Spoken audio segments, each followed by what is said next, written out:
आज मुख्यमंत्री अरविंद केजरीवाल जी ने दिल्ली में लिकर माफिया पर शिकंजा कसने के लिए बहुत बड़ा कदम उठाया है, एक बहुत बड़ा निर्णय लिया है। दिल्ली की एक्साइज पॉलिसी में बदलाव करके उन सारे फैक्टर्स को हटाया जा रहा है जिनकी वजह से दिल्ली में लिकर माफिया अपना अवैध कारोबार चलाने में कामयाब होता है, जिनकी वजह से चला पाता है। इसकी बैकग्राउंड ये है कि आपको सूचना भी है उसकी। कुछ महीने पहले दिल्ली में एक्साइज डिपार्टमेंट में एक्सपर्ट कमेटी बनाई गई थी कि दिल्ली के लिकर सिस्टम को क्लीन करने के लिए, दिल्ली में लिकर ट्रेडिंग के एक्सपीरियंस को ठीक करने के लिए और ख़रीदने के एक्सपीरियंस को ठीक करने के लिए, और जो इतना इलिसिट इधर उधर बिखरता रहता है, रेवेन्यू लीकेज हो रही है, इसको ठीक करने के लिए एक एक्सपर्ट कमेटी बनाई थी। उसके बाद में उस रिपोर्ट पर और बाकी चीज़ों पर पब्लिक के सुझाव भी मांगे थे। 14,700 कमेंट्स पब्लिक की तरफ से आए, जनता के पास से आए और एक्सपर्ट कमेटी की रिपोर्ट आई। उसके बाद मुख्यमंत्री जी ने ग्रुप ऑफ मिनिस्टर्स बनाया था कैबिनेट में, जिसमें ये तय हुआ था कि एक्सपर्ट कमेटी की रिपोर्ट और 14,700 सजेशंस हैं और जो एग्जिस्टिंग सिस्टम है उसको डीपली स्टडी करके जो रिक्वायर्ड रिफॉर्म है उनको सजेस्ट करे। तो आज ग्रुप ऑफ मिनिस्टर्स की रिकमेंडेशंस कैबिनेट के सामने रखी गई थी और उन रिकमेंडेशंस को स्वीकार करते हुए सरकार ने उनको स्वीकार करते हुए अब एक्साइज पॉलिसी बनाने का काम शुरू कर दिया है। तो ग्रुप ऑफ मिनिस्टर्स की रिकमेंडेशंस को स्वीकार कर लिया गया है। उसमें क्या क्या है मेजर, उससे पहले मैं थोड़ा सा आपको दिल्ली के लिकर सेक्टर की, दिल्ली में लिकर के डिस्ट्रीब्यूशन और सेल की एक वर्तमान तस्वीर दिखाना चाहता हूं। ये आप देखें तो ये जो मैप है दिल्ली का, इसमें आपको ब्रॉडली दो कलर दिखाई दे रहे हैं, रेड और ब्लू।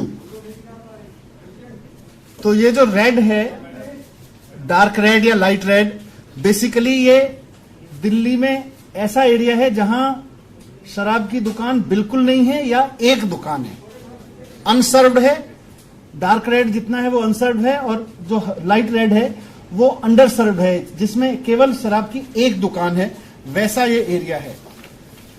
तो इसको और दूसरा जो ब्लू है, ब्लू एरिया वो है जो ओवर सर्व्ड है।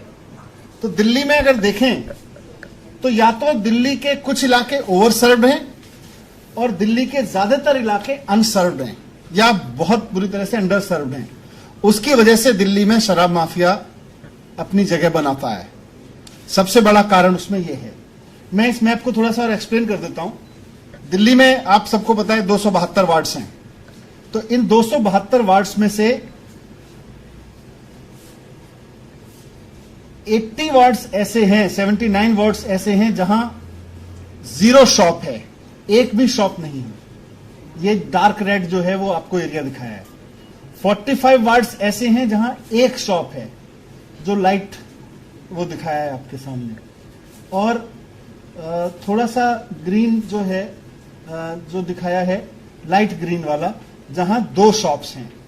ये सारा इस तरह से देखें तो 158 वार्ड्स ऐसे हैं, यानी कि 272 में से 58% दिल्ली या तो अनसर्व्ड है या अंडर सर्व्ड है। या तो एवरेज के हिसाब से देखें तो या तो वहां शराब नहीं उपलब्ध है, कोई दुकान नहीं है, या है तो इक्का दुक्का दुकान है। ऐसे में ही सारा अवैध कारोबार चलता है शराब का। दूसरी तरफ जो प्योर ग्रीन एरिया है उसको आप देखेंगे तो वो हम मान रहे 3 एवरेज अगर किसी वार्ड में दुकानें हैं तो वो जनरल है। केवल 8% ऐसा है जो नॉर्मली सर्व्ड है। स्लाइटली ओवर सर्व्ड 4 से 5 दुकानें हैं जहां पे वो थोड़ा सा ग्रे एरिया है, हल्का सा लाइट ब्लूइश। ये आप देखेंगे तो 37 वार्ड्स ऐसे हैं। इंटरेस्टिंग है कि इसमें 6 से 10 या मतलब 6 दुकानों से ज्यादा और किसी में तो 10 से ज्यादा दुकानें हैं। 54 वार्ड्स ऐसे हैं, यानी कि 20% दिल्ली ओवर सर्व्ड है। तो उसका नुकसान ये हो रहा है कि एक तरफ तो अवैध कारोबारी अपना काम चला रहे हैं, घरों में, गोडाउन्स में, दुकानों में अवैध शराब बेच रहे हैं। दूसरी तरफ कुछ इलाके ऐसे हैं जहां हम भी जानते हैं, हम बात भी करते रहते हैं आपस में, कि एक एक गली में 2-2 3-3 दुकानें हैं। यहां तक कि कुछ मॉल्स ऐसे हैं जहां 8-8 10-10 दुकानें तक हैं शराब की, और वो खुलती चली गई। तो ये एक तस्वीर है दिल्ली के सिस्टम की जो मैंने आपके सामने रखी। यही चीज मैं रेवेन्यू के भी कह सकता हूं आपके सामने कि अच्छा, इसमें एक इंटरेस्टिंग चीज और है, मैंने नोट की थी कि 50% 850 के करीब दुकानें हैं, उनमें से 50% दुकानें केवल 45 वार्ड्स में हैं। तो आधी दुकानें जो लिकर शॉप्स हैं वो तो 45 वार्ड्स में ही हैं। तो इस तरह से बहुत ही अनइक्वल सर्विंग ऑफ लिकर की वजह से बहुत सारे इलाके ऐसे रह जा रहे हैं जो या तो ओवर सर्व हैं या एकदम सर्व नहीं है। रेवेन्यू का देखें तो 50% रेवेन्यू जो है वो 189 शॉप से आ रहा है और 46 वार्ड से आ रहा है। तो ये भी एक बताता है कि बाकी सब जगह से चोरी हो रही है। लिकर कंजम्पशन तो सब जगह हो रहा है, ऐसा नहीं है कि लिकर कंजम्पशन नहीं हो रहा है। तो बाकी इलाकों में लगातार चोरी हो रही है। ये मैं थोड़ी सी तस्वीर आपके सामने रखना चाहता था ताकि मैं आपको बता सकूं कि हो क्या रहा है दिल्ली में, हो क्या रहा है। उसी क्रम में एक चीज और आपके सामने रखना चाहता हूं कि अभी तक हम लोग कोशिश करते रहे कि एक्साइज डिपार्टमेंट की सख्ती से इसको कंट्रोल में लाया जाए। पिछले 3-4 साल में काफी कोशिशें की थी और उसके रिजल्ट हैं कि पिछले 2 साल में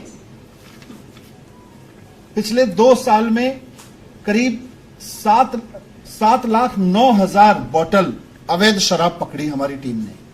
7,09,000 बोतल। 1864 एफआईआर की अवैध शराब कारोबार पे, शराब माफिया के खिलाफ 1864 एफआईआर की हैं। 1939 लोग अरेस्ट किए हैं पिछले 2 साल में। 1014 करीब 1000 व्हीकल्स जब्त किए जिनपे शराब माफिया से जो जब्त किए गए हैं। लेकिन ये मैं कहता हूं ये तो टिप्स ऑफ द आइसबर्ग है। ये शराब इंटरनेशनल जो शराब माफिया का धंधा है दिल्ली में वो काफी हद तक बढ़ा हुआ है। हमारी तमाम कोशिशों के बावजूद यही पकड़ में आ पाए। जो मोटे तौर पे दुकानें बताते हैं कि दिल्ली में 850 तो शराब की दुकानें हैं, लेकिन जो ऑथराइज्ड हैं करीब 2000 इलीगल शराब माफिया दुकानें चलाता है। 2000 दुकानें जो घरों में चलती हैं, जो दुकानों से सप्लाई होती है, जो कुछ पर्टिकुलर गोडाउन्स हैं। तो इन सबको रोकने के लिए अब एक पॉलिसी बनाई जा रही है। ग्रुप ऑफ मिनिस्टर्स ने इस सब को, पूरे शराब माफिया को शिकंजा कसने के लिए जो सुझाव दिए हैं वो इस तरह से हैं। अभी उसको मैं जिक्र करूंगा कि पहले तो ये तय किया है ग्रुप ऑफ मिनिस्टर्स ने और जो मुख्यमंत्री जी ने, आज सरकार ने स्वीकार किया मुख्यमंत्री जी के नेतृत्व में, कि दिल्ली में शराब की नई दुकान नहीं खोली जाएगी। इक्विटेबल डिस्ट्रीब्यूशन करेंगे लेकिन शराब की नई दुकान खोल के नहीं करेंगे। तो जितनी दुकानें हैं उतनी ही दुकानें रहेंगी। दिल्ली में कोई नई शराब की दुकान नहीं खुलेगी। और ये बताते हुए मैं ये भी बता दूं कि आज जितनी दुकानें हैं, 2016 में जितनी दुकानें थीं उसके बाद से दिल्ली में नई शराब की दुकान नहीं खोली गई है। 2016 से कोई नई दुकान नहीं खुली है, आगे भी नहीं खोली जाएगी नई दुकान। ये हमारा कमिटमेंट है यहां पे। दूसरा रिफॉर्म ये है कि अभी आधी से ज्यादा दुकानें, करीब 60% दुकानें सरकारी हैं। यहां बहुत चोरी है, यहां ब्रांड पुशिंग होती है, यहां टैक्स की भी चोरी देखी गई, हमने स्टडी किया। यहां पे उनका उस सब के बावजूद 40% दुकानें जो प्राइवेट हैं उनसे ज्यादा रेवेन्यू आ रहा है बनिस्बत 60% सरकारी दुकानों के मुकाबले। तो ये सारा डेटा स्टडी किया और ये तय किया कि अब दिल्ली में सरकार की शराब की दुकान नहीं होगी।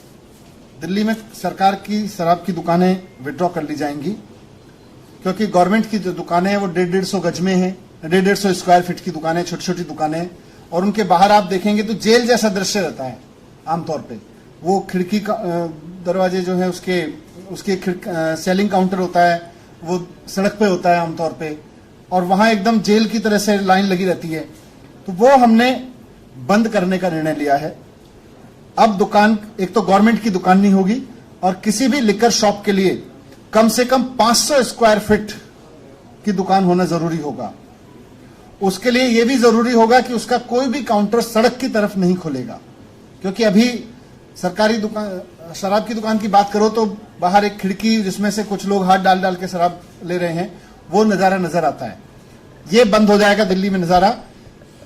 500 स्क्वायर फुट से नीचे कोई शराब की दुकान नहीं होगी, बाहर खड़े होकर कोई शराब नहीं बिकेगी, जो काउंटर होगा वो अंदर होगा, सेल काउंटर से लेके पिकअप सब कुछ अंदर होगा, बाहर से वो शराब नहीं बेच सकेगा।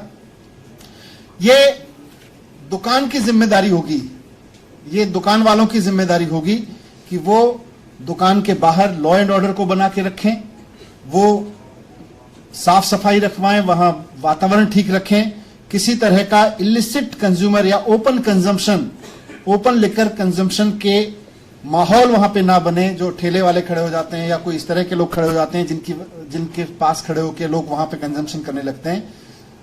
ये दुकानदार की जिम्मेदारी होगी कि वहां पर इस तरह की कोई एक्टिविटी ना हो, उसके लिए उसको सीसीटीवी, सुरक्षा गार्ड सब कुछ करना पड़ेगा, जरूरत पड़े तो पुलिस में कहना पड़ेगा, लेकिन वहां नहीं होने देना ये उसके ऊपर डाला जा रहा है, जिम्मेदारी दुकान के ऊपर। अगर ऐसा नहीं कर पाया तो फिर उसके लिए उसका रिकॉर्ड खराब होगा और उसको आगे से दुकान चलाने में दिक्कत आ सकती है। दूसरा इसका प्रिंसिपल है इक्विटेबल डिस्ट्रीब्यूशन।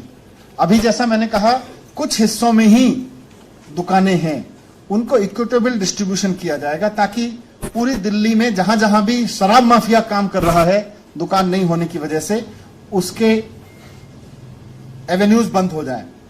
आज हम सब जानते हैं कि हर एक विधानसभा में, हर एक वार्ड में दुकानें खुली हुई हैं, कई गलियों में। आमतौर पर ये अपराधी जो हैं, ये जो शराब का काम करते हैं अवैध, ये लोग अपराधी भी हैं, तो वहां अपराध को भी बढ़ावा देते हैं, तो इनका पूरा धंधा बंद हो जाएगा। इन पे इस तरह से शिकंजा कसने की तैयारी की गई है। दूसरा, क्वालिटी लिकर, दिल्ली में जो भी लिकर सेल होगी उसकी क्वालिटी इंटरनेशनल स्टैंडर्ड्स की होनी चाहिए, वो लो क्वालिटी स्पुरियस लिकर ना हो। इसके लिए सरकार अपना एक इंटरनेशनल सिस्टम बनाएगी चेकअप का, सर उसके क्वालिटी चेक का, ये इसमें तय हुआ है। एक और पहलू है कि देश में अलग अलग राज्यों में लिकर कंजम्पशन की परमिसिबल एज अलग अलग है। ये बहुत बार बात उठती रही है कि दिल्ली में ज्यादा है जबकि गुड़गांव, ये नोएडा उत्तर प्रदेश में कम है। तो ग्रुप ऑफ मिनिस्टर्स ने रिकमेंड किया है कि दिल्ली में लिकर कंजम्पशन की एज नोएडा उत्तर प्रदेश के बराबर कर दी जाए। दूसरा एक फैसला लिया है कि एज गेटिंग होगी। एज गेटिंग का मतलब है कि जिस एज तक की परमिशन है उससे नीचे के बच्चों को, उससे नीचे के व्यक्ति को ऐसे परमाइश में प्रवेश करने की अनुमति नहीं होती है जहां लिकर सर्व होती है। यानी कि रेस्टोरेंट्स खासतौर से जहां बार्स हैं या लिकर कंजम्पशन अलाउड है, जहां पे जिनके पास परमिशन है लिकर कंजम्पशन का, उन रेस्टोरेंट्स में केवल अगर अकेले बच्चे आते हैं तो 21 साल से कम के बच्चे को, जो भी एज लिमिट है उससे कम के बच्चे को प्रवेश करने की अनुमति नहीं होगी। तो ये एक एज गेटिंग एक इंटरनेशनल एक्सपीरियंस है, दुनिया भर में इसको लागू किया जाता है। खासतौर से माँ बाप इस बात को लेकर बहुत चिंतित रहते हैं कि हमारे बच्चे अगर अकेले जा रहे हैं तो वो कहीं जाके लिकर कंजम्पशन, कहीं लिकर उसमें बार में ना बैठें। तो किसी भी बार में या ऐसे रेस्टोरेंट जहां लिकर सर्व होती है वहां पर अगर बच्चे अकेले जा रहे हैं तो उनसे एज बार से नीचे के बच्चों को नहीं वहां पे अलाउ किया जाएगा, एंट्रेंस नहीं दी जाएगी। उसके लिए 21 साल हमने यही फैसला किया है कि नोएडा के बराबर, उत्तर प्रदेश के बराबर की जाए। दूसरा, रेस्टोरेंट सेक्टर की, हॉस्पिटैलिटी सेक्टर की बहुत दिन से डिमांड्स थी कि बहुत सारे लाइसेंसेस, बहुत सारे उनके परमिशंस बहुत ऑब्सलीट हो चुके हैं, वो बहुत टफ कंडीशंस क्रिएट कर रहे हैं जबकि उनकी जरूरत ही नहीं है। ऐसे ऐसे बहुत सारे लाइसेंसेस हैं।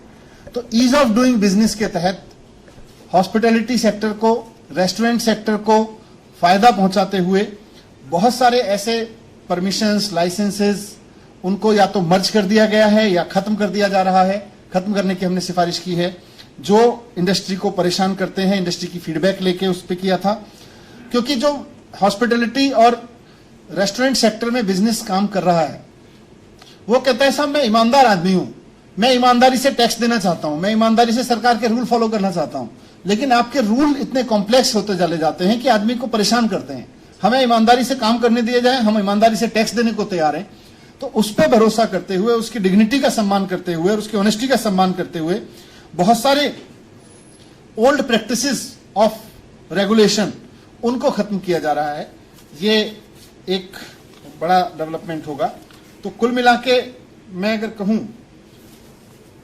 कि इस पूरे और जो रिफॉर्म होंगे उसमें इस बात का ध्यान रखा जा रहा है कि टैक्स की, कर की चोरी ना हो। दिल्ली में किसी भी हालत में नॉन ड्यूटी पेड लिकर ना बिक सके, इसकी पूरी उसमें सिफारिशें हैं। और हम उम्मीद करते हैं कि इसका रेस्टोरेंट इंडस्ट्री और इन सबको फायदा तो पहुंचेगा ही पहुंचेगा। जो रेगुलेशन होगा उसमें अपराध पे भी फर्क पड़ेगा शहर में, क्योंकि लिकर माफिया जो गलत तरीके से काम चलाता है वो अपराध भी बढ़ाता है। और इससे सरकार को भी ये फायदा होगा कि लगभग 20% रेवेन्यू एक साथ बढ़ेगा, क्योंकि अभी तक जो पिछले कुछ वर्षों का ट्रेंड रहा है लगभग 5% रेवेन्यू ग्रोथ होती है। तो ये हमारा एक मोटा मोटा आकलन है कि 1500 से 2000 करोड़ तक का रेवेन्यू इसमें बढ़ सकता है एक ही साल में। ये अपने आप में एक अलग तरीके का डेवलपमेंट होगा। तो इस तरह से पूरी तरह से एक ट्रांसपेरेंट फेयर प्रैक्टिसेस वाली पॉलिसी जो शराब माफिया को नीचे लेके आएगी, शराब माफिया के खिलाफ शिकंजा कसेगी और अपराधियों के और शराब के बेचने वालों के बीच जो गठजोड़ बन जाता है उसको तोड़ेगी। उस तरह की एक पॉलिसी ग्रुप ऑफ मिनिस्टर्स ने रिकमेंड की, जिसको आज सरकार ने मंजूर किया है।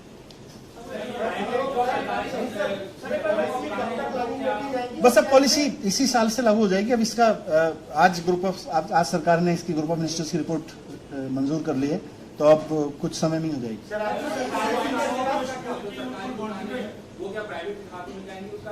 वो सरकारी दुकानें सब, अब सरकार लिकर शॉप्स नहीं चलाएगी, इन सबको प्राइवेट सेक्टर को दिया जाएगा, उसको बिडिंग के लिए दिया जाएगा।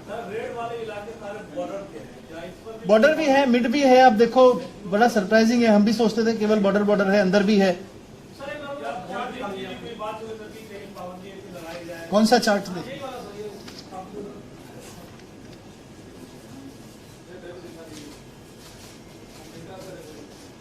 Thank you. नहीं, मुझे नहीं लगता, क्योंकि अब ये तो मार्केट पे निर्भर करेगा, लेकिन उसकी, क्योंकि अल्टीमेटली कोई भी कॉस्ट है वो आप नेबरिंग स्टेट्स के हिसाब से ही तय हो जाती है अपने आप, और मार्केट अपने आप तय करता है।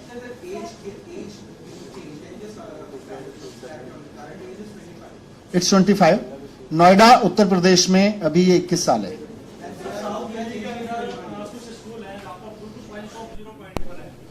जो स्टैंडर्ड प्रोसेसिंग इसके प्रोसेसेस हैं कि उसकी जो प्रेस्क्राइब डिस्टेंस है उससे दूरी होता है, उससे कोई पास आता है तो दुकान बंद। आप बता दीजिएगा स्कूल कौन सा है। शराब की दुकानें अब तभी खुलेंगी जब वो 500 स्क्वायर फीट की होगी। वो बता देंगे, अलग से बता देंगे, अभी उसमें बता देंगे।